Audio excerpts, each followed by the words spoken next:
Today we are going to study Science and Technology Part 2. But before that, do subscribe my channel and click the bell icon for notification. Chapter 4 Environmental Management. Ecosystem a review. हमारी ecosystem जो है वो biotic and abiotic factors के बीच में के interaction से form होती है.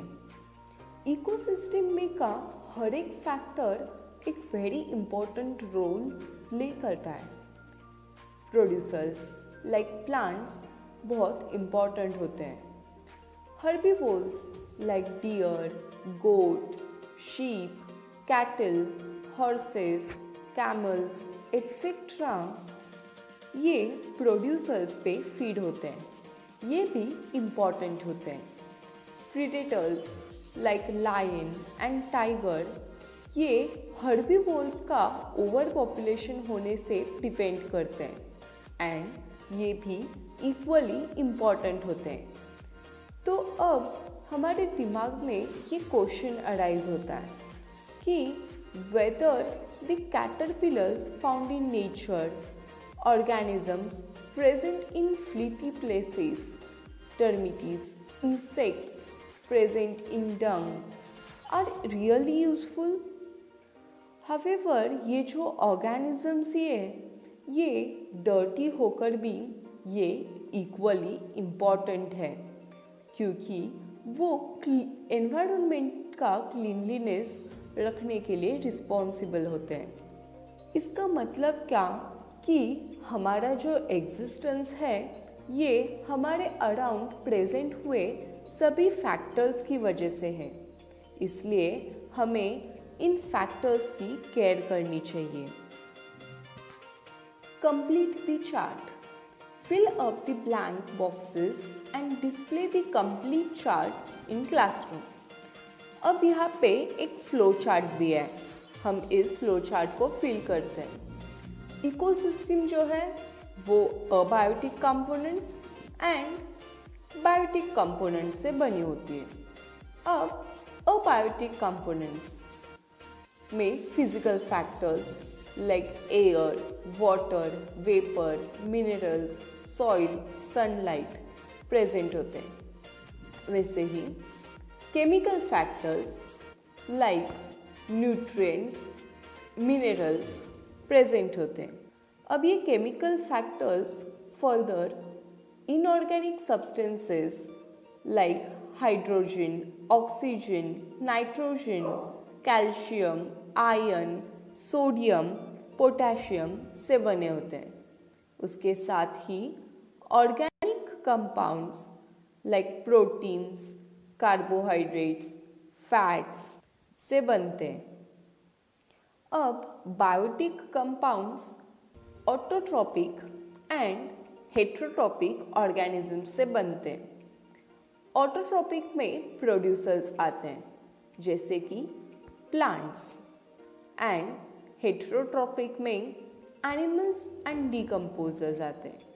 एनिमल्स लाइक कंज्यूमर्स जो 3 टाइप में डिवाइड हैं जैसे कि primary consumers, secondary consumers and tertiary consumers. Decomposers जो है उनमें बैक्टीरिया आते हैं. इस तरह से ये फ्लो चार्ट हमारा फिल करके हो गया. अब साउथ इंडिया के वेरियस स्टेट्स में पैडी लार्ज स्केल में कल्टीवेट होता है. ये जो पैडी फील्ड्स है वो फ्रीक्वेंटली ग्रास होपर्स से अटैक होते हैं.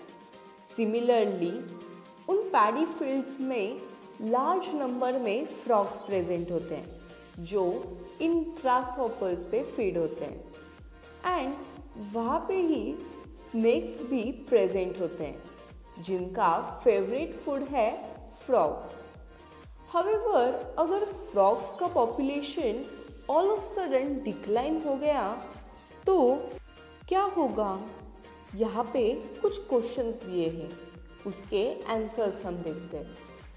फर्स्ट क्वेश्चन है, what will be the effect on paddy crop? Answer.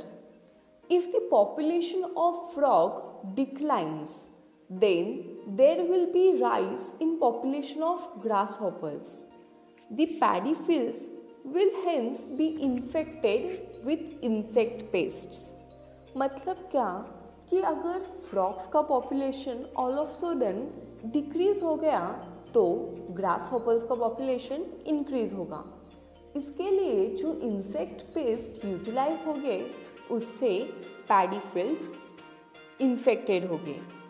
Now second question is name of which consumer will decline and which will increase. Answer. The food chain is altered, results in imbalance in the ecosystem. Paddy crops are fed by grasshoppers, which are fed by frogs, who are favorite food of snake. This food chain is natural.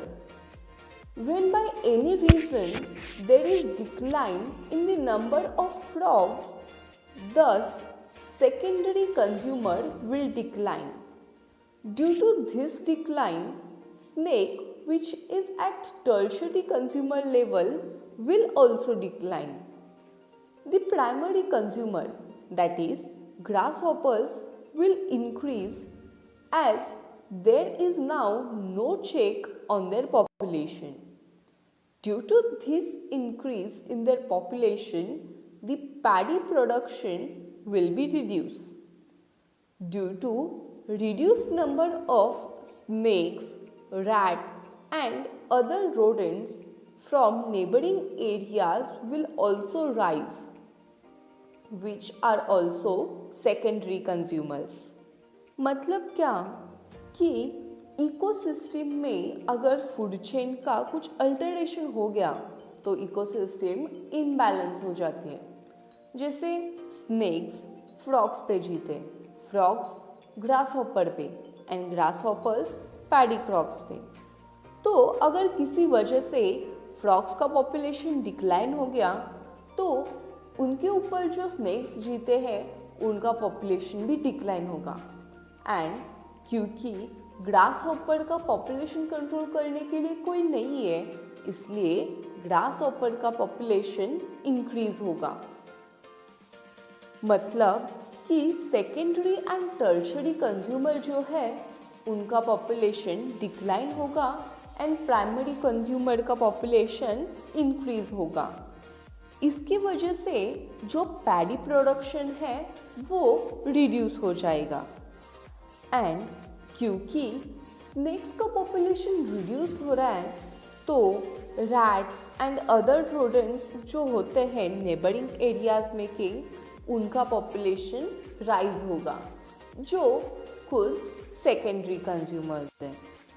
इस तरह से ecosystem में एक imbalance आ जाएगा. अब last question है what will be overall effect on that ecosystem. Answer. If frogs population declines, there would be imbalance of entire ecosystem. The number of prey and predators population will change and thus the food chain will come to an end. मतलब कि अगर frogs का population decline हो गया तो pray and predators का population भी change हो जाएगा, जिसके वजह से इकोसिस्टम में एक इम्बैलेंस आ जाएगा एंड फूड चेन खत्म हो जाएगी. Relationship between environment and ecosystem. Environment ये एक ब्रॉड कंसेप्ट है. Physical, chemical and biological factors affecting the living organism in any possible way is collectively called as environment. In short, environment is the condition in surrounding. Environment जो है वो mainly biotic, abiotic, natural and artificial factor include करता है. Environment दो main types का होता है. एक नेचुरल एनवायरनमेंट एंड दूसरा आर्टिफिशियल एनवायरनमेंट। अब नेचुरल एनवायरनमेंट जो है वो air, atmosphere, water, land, living organism etcetera से कंसिस्ट करता है। बायोटिक एंड अबायोटिक फैक्टर्स में के कंटिन्यूअस इंटरैक्शन से ऑकर होते हैं। ये इंटरैक्शंस जो इन दोनों के बीच में ऑकर होते हैं, ये बहुत इम्पॉर्टेंट होते हैं। अब आर्टिफिशियल फैक्टर्स, जो आर्टिफिशियल एनवायरनमेंट है, वो नेचुरल एनवायरनमेंट को डायरेक्टली और इनडायरेक्टली अफेक्ट करता है। बेसिकली एनवायरनमेंट दो बेसिक फैक्टर्स से बनता है, एक बायोटिक फैक्टर्स एंड दूसरा abiotic factors. The science that deals with the study of interactions between biotic and abiotic factors of the environment is called as ecology। मतलब क्या कि साइंस का ब्रांच जो बायोटिक एंड अबायोटिक फैक्टर्स जो environment में present होते हैं उनके बीच में क्या इंटरैक्शन का स्टडी करता है, उसे इकोलॉजी कहते हैं। एंड इकोलॉजी का स्टडी का बेसिक फंक्शनल यूनिट जो यूज होता है वो है इकोसिस्टम। एनवायरनमेंट जो है वो मेनी इकोसिस्टम कंसिस्ट करता है। हमने इकोसिस्टम के बारे में अर्लियर क्लासेस में स्टडी किया है। इकोसिस्टम ये एक स्मॉल पॉन्ड है, whereas अर्थ जो है ये लार्जेस्ट इकोसिस्टम है। इन ब्रीफ क्या कि बायोटिक एंड अबायोटिक कंपोनेंट्स जिनके बीच में कुछ इंटरैक्शन होता है एंड जो एक डेफिनाइट ज्योग्राफिकल एरिया ऑक्यूपाई करते हैं वो इकोसिस्टम कॉन्स्टिट्यूट करते हैं। Continuous operation of various natural cycles like water cycle, carbon cycle and gaseous cycles like nitrogen cycle, oxygen cycle etc. इन सभी चीज़ों से एनवायरनमेंट में बैलेंस मेंटेन होता है। एनवायरनमेंट का जो बैलेंस है वो वेरियस फूड चेन्स जो इकोसिस्टम्स में होते हैं उससे भी मेंटेन होता है। Human existence is totally impossible without the existence of nature. Hence it is basic responsibility of human being to preserve the nature without disturbing its balance. It is said that we have got this earth planet on lease from our future generations not as an ancestral property from our ancestors. Hence, we should not forget to conserve it for ourselves and for our future generations. Environmental conservation। जब environment में के कुछ natural factors and कुछ artificially polluted factors environment को harm करते हैं, तब environment में के वेरियस फैक्टर्स में इम्बैलेंस क्रिएट होता है एंड अल्टीमेटली वो बायोटिक फैक्टर्स के एग्जिस्टेंस को अफेक्ट करता है। Observe and fill the information. Observe the environment around you. Complete the following flow chart. यहाँ पे एक फ्लो चार्ट दिया है, इसको हम फिल करते हैं। फैक्टर्स अफेक्टिंग एनवायरनमेंट दो टाइप के होते हैं, एक नेचुरल फैक्टर्स एंड दूसरा मैन-मेड फैक्टर्स। नेचुरल फैक्टर्स जैसे कि earthquakes, volcanic eruption, floods, cloud bursting, forest fires, drought, etc. And man-made factors जैसे deforestation, air pollution, water pollution, urbanisation, industrialisation, construction of roads, bridges, building dams, etcetera, terrorism, इन सभी फैक्टर्स से हमारा environment affect होता है। महात्मा गांधी जी ने कहा है, the earth is sufficient to satisfy everyone's need but not the greed. मतलब क्या कि अर्थ हम सभी के ज़रूरतें पूरा कर सकता है मगर हमारी लालच पूरा नहीं कर सकता। इसलिए हमारे एनवायरनमेंट में जो रिसोर्सेज प्रेजेंट है वो प्रॉपरली यूटिलाइज करें, सब कुछ प्रिजर्व करें एंड एनवायरनमेंट की अच्छे से केयर करें। अब यहाँ पे कुछ प्रैक्टिस क्वेश्चंस दिए हैं। इन क्वेश्चंस का आंसर आप अपनी नोटबुक में लिखें। Now this is the end of our topic. If you have any doubt regarding this topic, do ask in the comment section below. Do like and share the video. Thank you.